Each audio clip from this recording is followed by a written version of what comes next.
The Maranaos really aspire and dream to go back to their homeland because there is no other place in the country. Lanao Lake is their home, and there can be no Maranao if there is no Lake Lanao. Maranao means people of the lake. If you look at the landscape, lovely to me, can find a word to appreciate it. Without the lake, there will be no living Maranaos. Without the lake, there will be no Agos.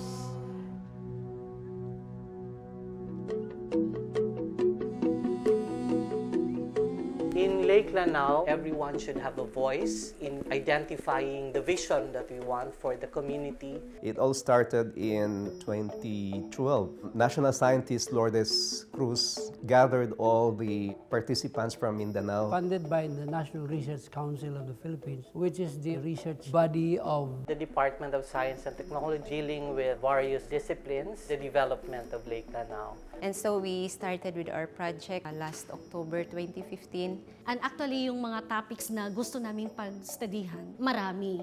There is a need to integrate, harmonize the ecological objectives with economic development and of course the socio-economic condition of the people. So ano ngayon ang mangyayari sa Lake Lanao? Biodiversity study. So actually, ang dami-dami na rin namin gustong aralin. Some of these researches have yielded very good data that can now serve as basis for development plans for the lake. so that the increase in population will not be detrimental to the lake. Those Maranaos who move into Iligan City, I have heard from them that Most of the catch from the lake are actually introduced foreign species. That fish is the one outcompeting the rest of the native and the local species. the lake water resource has contributed to the socio-economic development. But prior to that, we look into how the communities used the lake water. It's not only the fisheries that is deteriorating. We wanted to know the current status of these physical and chemical factors, the environment, that will influence the aquatic organisms living in the lake. Research outputs would be very helpful. One example of this looked into different parameters of the water that will tell us what intervention should be provided to the lake. We were able to do the standard procedure on water quality using coliform test. What is alarming would be coliform bacteria present in the lake. The lake was used by the residents as the #1 location for their waste. One causing diarrhea, skin diseases, all those things, pathogenic bacteria, far beyond the standard for drinking water. While they throw their waste into the lake, they drink water from there. The trending towards eutrophic, meaning it becomes a dead lake because the oxygen is depleted. The Lake Lanao today is deteriorating. Proportion of bacteria actually exceeded by more than 1,000%, which means that the water is not safe. Not even safe for taking a bath. Therefore, the best possible solution to that what would be educate the people. But others will have to be given for free to the community. Of course, helping science and technology innovation, research, and development can also help policies later on that will be very helpful for the government.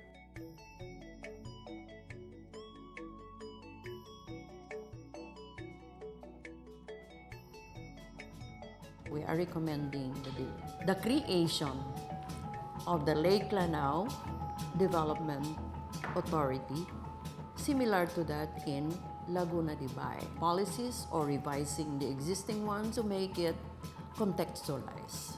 Science, technology, innovation can really be a strong force for nation building.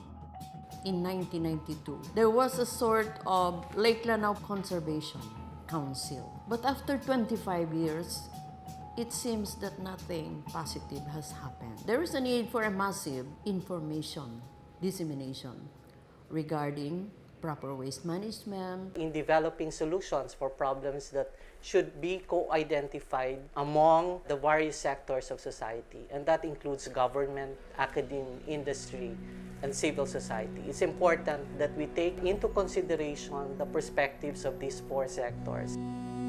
As para now, I just want to share my sentiments that at this time, I hope that the Duterte administration will now pay attention about the total rehabilitation of the Lake Lanao. It's important that we are able to translate the results of research into policies and consequently into practice. Communities can make use of, can abide by, and at the very end, along Lake Lanao, committed to providing solutions. And this will be very helpful for the industries.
One of our visions here in Cebu is for us to create really the dynamic partnerships among government, industry, or community, and the academe.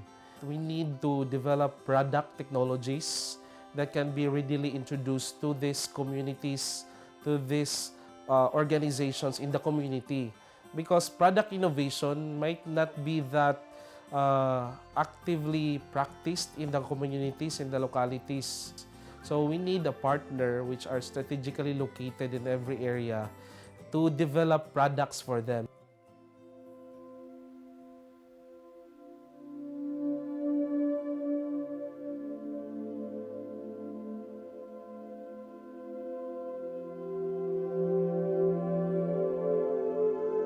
This GIA project of CTU is about science and technology support to Cebu Technological University extension program for the commercialized-based enterprise, community-based enterprise. This is about the production, commercialization, and utilization, maximum utilization of the patented food products of the university. One of the developed products of this project is about the utilization of cocoa fruit, the clean technology about cocoa fruit. Because of this, a tripartite agreement between the Lamak Multipurpose Cooperative and Philippine Coconut Authority. Meeting with the CTU during our endeavor in the cocoa hub industry through the Kaanib program through the Philippine Coconut Authority. So with that, we seek their assistance in terms of the technology in how to help our women members, especially on the cocoa town in Tuburan, and that is utilizing the byproduct of the cocoa. Dinhi pod sa atong farm, makita na to ato ang cocoa hub. Ang atong cocoa hub, dinhi atong himuanan sa atong geonets ug hanging basket. Gikan ni siya sa ato ang mga bunot.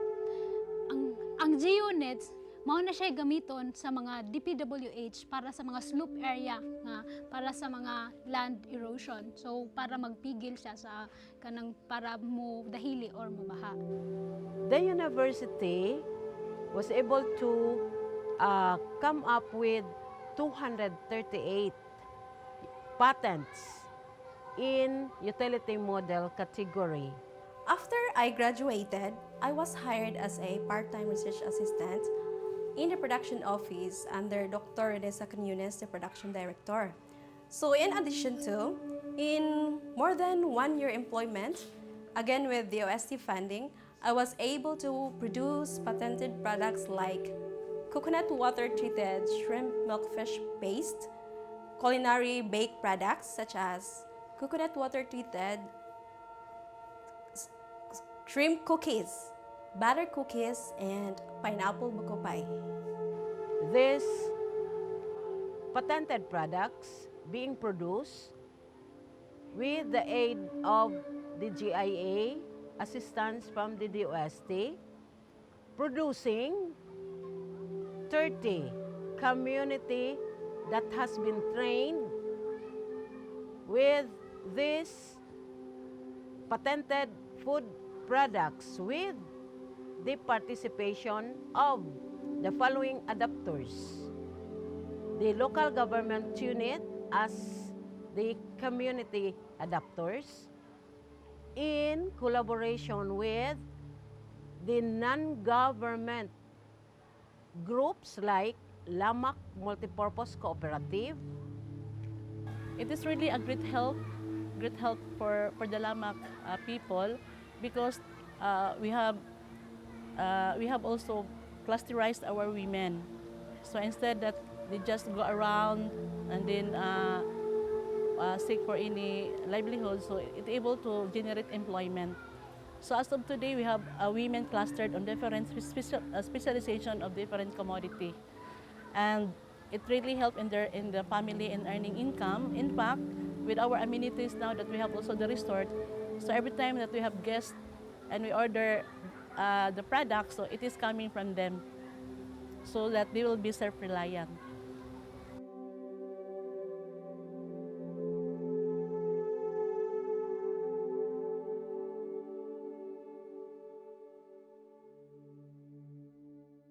The Cebu Technological University has been awarded as the top utility filers for the last 5 years. As of this time, we have 240. With that number of innovation products that the university has generated, it was being extended to the community, to the industry, to the academic institutions, wherein these products have been utilized by our extension partners and community-based enterprises. As a pledge to CTU and DOST, I would like to impart my knowledge and skills to the communities and train them for their source of livelihood.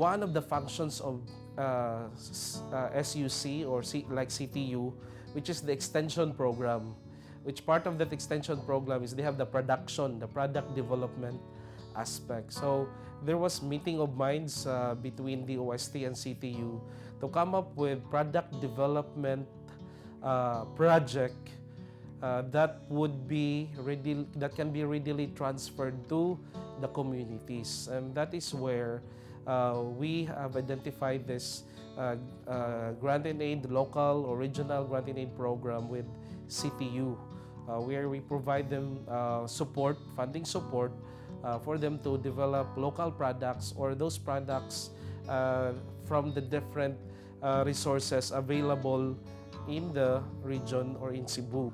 The science, technology, and innovation harnesses the academe, industry, and some government sectors collaborations. And that is the first P, partnerships.